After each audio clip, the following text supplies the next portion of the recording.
Okay, so now you have the dream, you have the numbers, you have the why, and I hope that you haven't really held back from writing all your dreams. If you don't write down your dreams, if you don't even know what your dreams are, the odds of you finding that are none. Things are just going to happen by accident and you will not be in control of your life. Really, the dreams will be at the top. And these dreams are going to be the basis with which you will associate or disassociate with people in your life. So if you don't know what your goals and dreams are, you will not be able to make a decision who belongs in your life and who doesn't belong in your life. Okay, so that's really important that you identify your goals and dreams. And if you don't write down the numbers associated with the dreams, you will never know whether something is accessible to you or not. I'll give you a short example on this. So when I was 17, I always used to dream about this golf, this apartment or this penthouse on a golf course. And I really was obsessed about this property that was 30 minutes away from my house. And it was under construction and they were building this. And they had launched these photographs of this property, which was on the golf course. And this property had complete glass and it looked outside and it had golf courses and lakes and, beautiful, beautiful property. And the cost of the property at the time was around $400,000. Okay. And at that time, I was like, how is this ever going to happen? How are we going to afford $400,000? Okay. And how are we ever going to be able to live in this house? But if you think about it, my current house at that time was around maybe $200,000. So if we just sold that house, put that as a down payment and structure the rest over 10 years, you could live in that house. Or you could just, get some financing or make it work somehow. But because I did not do the numbers, because I did not sit down and see how these numbers will work and where am I going to get this money from, which is the strategy part, really, I would never, would have been able to live in that house. And I would not be able to live in that house if I don't know the numbers, how much that costs. If you don't write how much that costs, it automatically seems out of reach. So write down numbers so that also motivates you to make the money. Okay. So the next factor is the business model. Okay. And which is, you could also say career. Now you will be picking up career. Maybe it's a different career that you currently have. Maybe you want to go and get yourself in a different career. So how you will choose that career will really depend on your dreams and the amount of money you want to make. So let's say all the things that you wrote down, the cost of that comes around $200 million. Okay. So if you want to spend $200 million, you got to at least have $500 million to be able to spend $200 million, right? So let's say your goal is $500 million. Do you know a job that pays $500 million? Like a job, like an employment. And the answer probably is yes, but there are very few of those jobs. The immediate answer is going to be no, there isn't a job like this. But the truth is, if you look at Google's CEO, his net worth is $1 billion. And he's an employee and a shareholder in the company.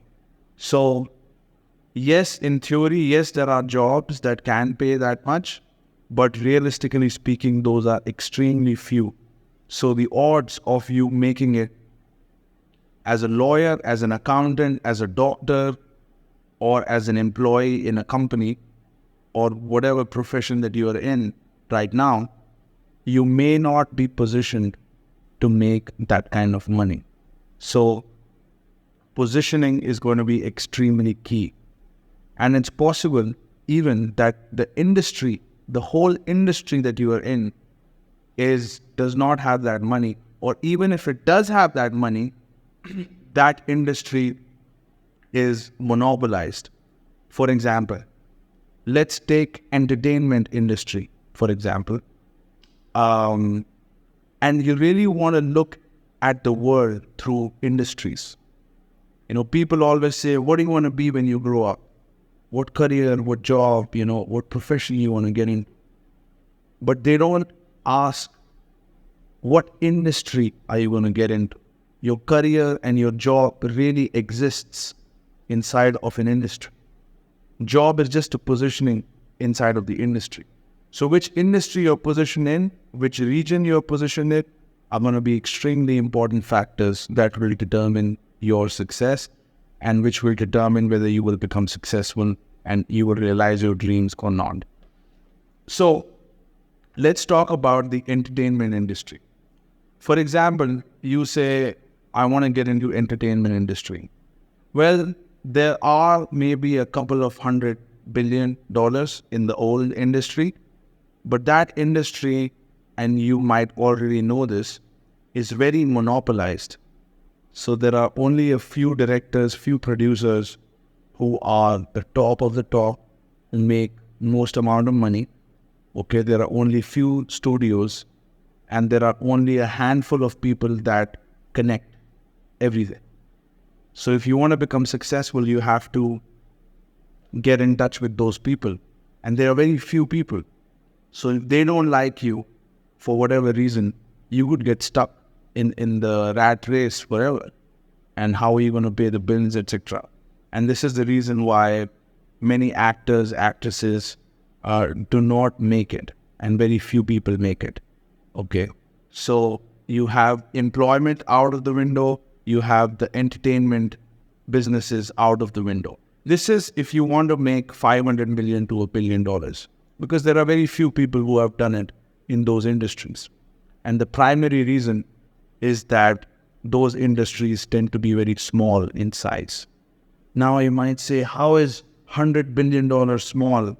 Well, you want to know how much money there is in healthcare? It's $11 trillion.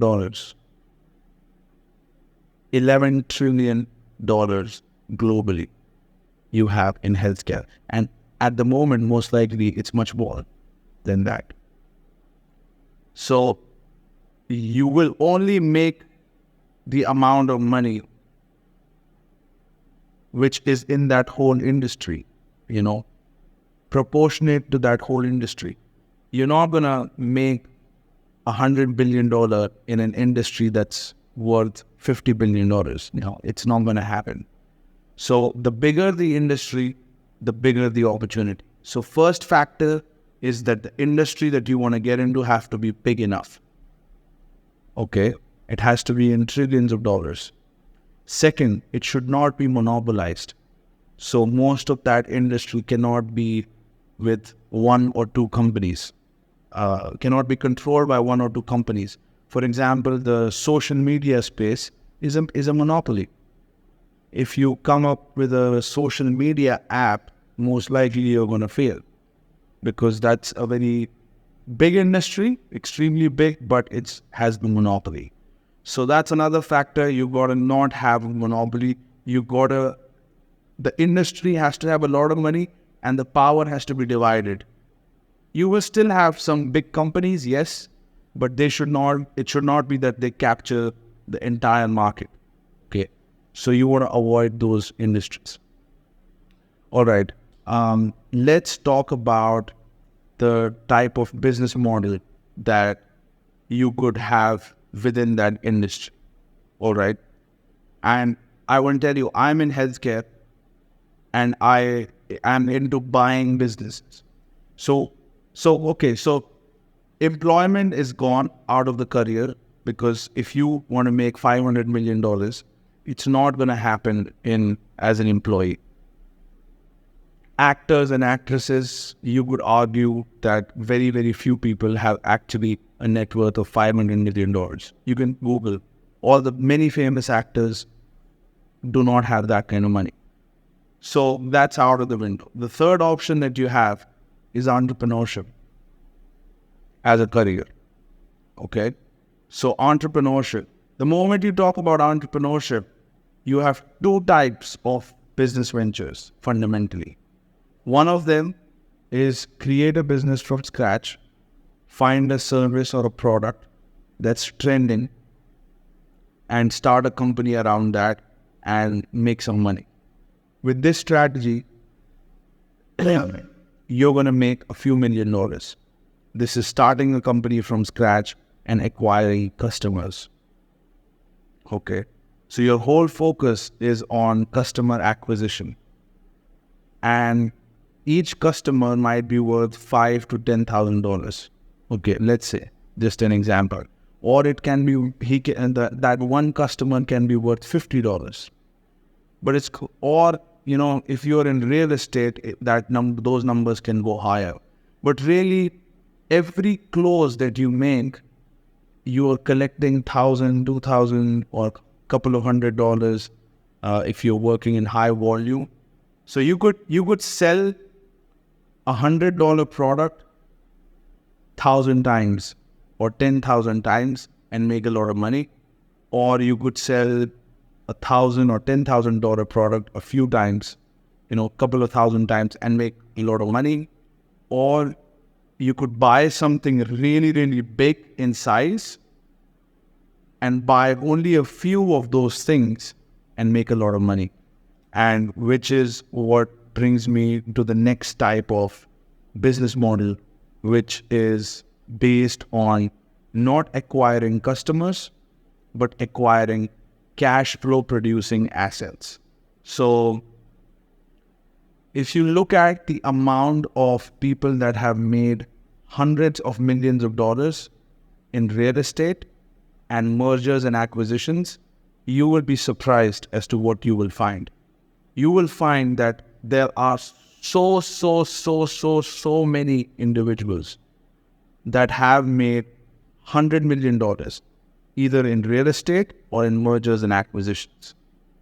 If you read the book of Moni Bloom, the poker book, she wrote a book on poker, and even if you read the book of Dan Bilzerian, he always talks about these billionaires who would come and drop hundreds of millions of dollars on the table. In one night, they would lose $50 million.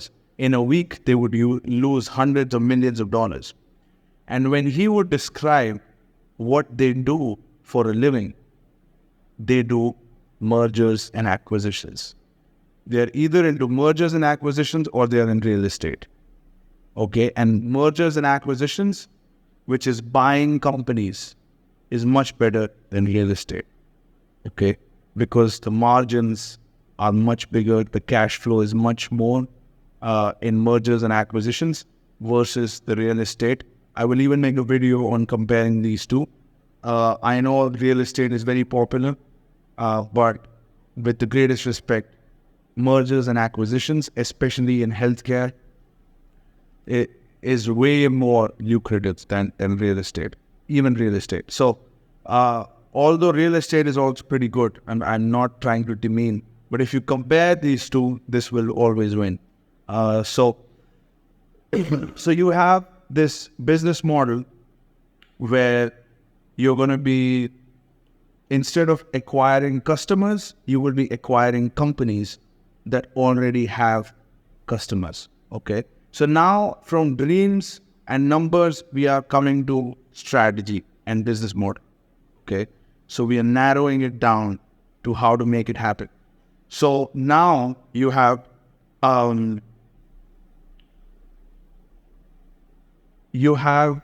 option to go into real estate or mergers and acquisitions. Okay. And mergers and acquisitions win the game. So now, within the mergers and acquisitions, what you're really doing is you're acquiring companies that have a bunch of customers. So when you start a business, your biggest problem is going to be customers. Any business, they only have one problem, which is not enough customers. If they have enough customers, they'll make enough money to pay their employees and survive. But if they don't have enough customers, the company will not survive. So the entire business strategy is around customer, customer. You got to get the customer in. But each customer will take so much time to acquire, and it's a very small deal. It could be between $100 to a $10,000 product. But each customer to acquire it takes so much energy and time.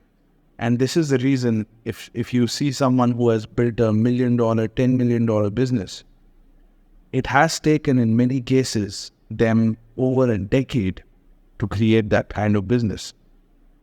They might say, oh, I've done it in 3 years, 4 years. But if you really look at it, they have been working at it much before than when they started to execute. Because maybe first few years was learning, trial and error, many business failures, and then one of them picked up fast. But if you look at it, there are very few people who have built, even $1 to $10 million businesses. So when we are into mergers and acquisitions, we are not into customer acquisition. We are into company acquisition. We are interested in buying companies that already have put in the time, effort, energy, financing to create this business that's now positioned and it's stable and it's making a lot of money. So we will just go and acquire it at a low price from a desperate seller who needs to get out of the business, maybe because of health reasons, maybe because of family situation, but for whatever reason, this person who has created this asset, who has put in his life into this asset, you tell me what makes sense. To go and create something on your own, to go and,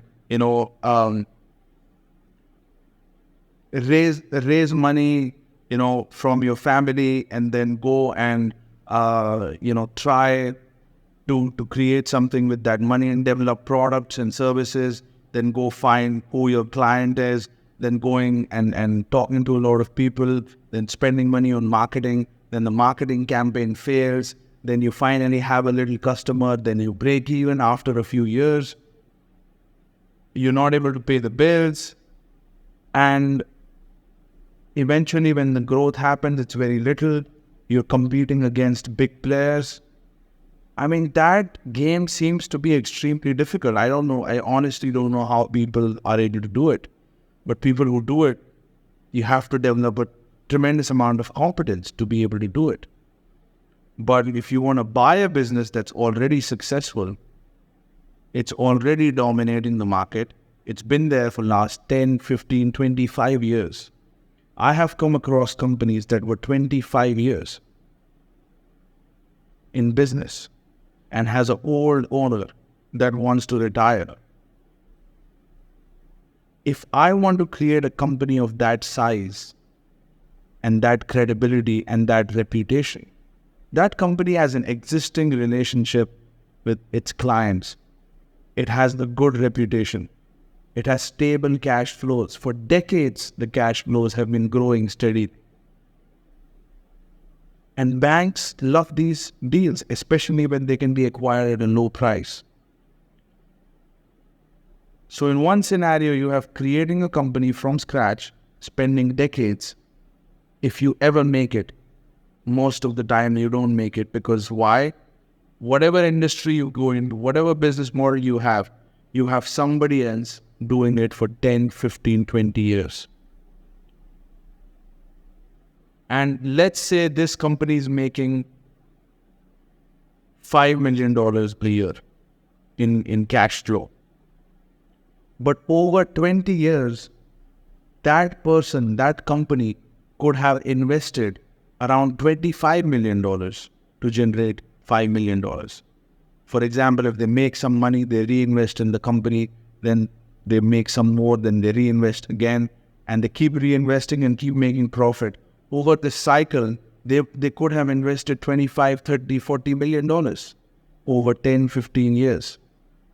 And now it's in a position where it's producing stable cash flow and their customer base has increased, their services and products have refined. Maybe they went through many employees which were bad, who wanted to take the company down, and they replaced them with good ones. And the whole thing is set up. And just when the whole thing is set up, the owner has become old and he wants to get out of the company. And this is the time you reach out to him and you acquire the business and you finance it. And the banks want to finance it because it's a profitable business. It can pay off the debt. It doesn't have to come from your pocket. It can come from the business. So, 2 strategies for wealth. You could sell something small to a lot of people, or you could sell something very, very, very, very big to a few people. Okay. So selling something small to a lot of people, selling something big to a few people. Selling something big to a few people is easier because you are talking to a few people. You need only a few people to make a good amount of money. Okay. Donald Trump bought things which were big in size and sold things big in size. Grant Cardone buys big things and sells big things. Okay. Same thing with Warren Buffett, same thing with so many people who made wealth, who created wealth through buying big companies. And they weren't buying these companies, in most cases, with their own money. They would raise it from investors, from banks, and they were almost always doing business with other people's money. Now, once they created wealth, yes, they used some of that money, but in most cases, especially when you make the money, you have easily the financing available. So why would you put your own money when you can get the financing to buy a company, So that's the game of mergers and acquisitions, which is what I am playing. And it's not a coincidence that I'm in this game. I did a very thorough analysis as to where to position myself so that I can get rich in the shortest time possible. Of course, it's going to take work. It's going to take a few years still. But what is the most effective strategy? Because what you don't want is being rich at 60, 70, 80 years old. There is just no point. So it has to be faster than other industries, and it has to be efficient, and it has to have low risk. So not only this business venture has a tremendous amount of potential, but it is also low risk, because when you start a business, you start a company from scratch, you don't really know whether you can generate the profit or not. You really don't know. You're taking a guess. And that's where a lot of uncertainty is. But when you talk about buying the business, on the first day, you can check how much money this company is making in the last 10 years. And on the first day, the day you acquire the company, from that day, you are cash flowing. And to be a millionaire, it may take a few years if you go this route. But to buy a $1 million business is much faster than creating a $1 million business. And it takes the same amount of time to buy a $1 million business versus to buy a $10 million business versus to buy a $100 million business versus to buy a $500 million business. Okay. There is probably a couple of months time difference between these, but the difference between the time it takes to buy these businesses is not a lot.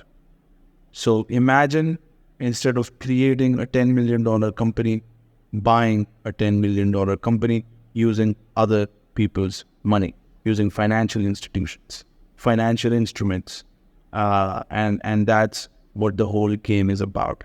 So really, I mean, this is the whole framework of how I first wrote down all my goals, and then I came to the conclusion that really buying businesses is what makes sense when it comes to building wealth in the shortest amount of time possible.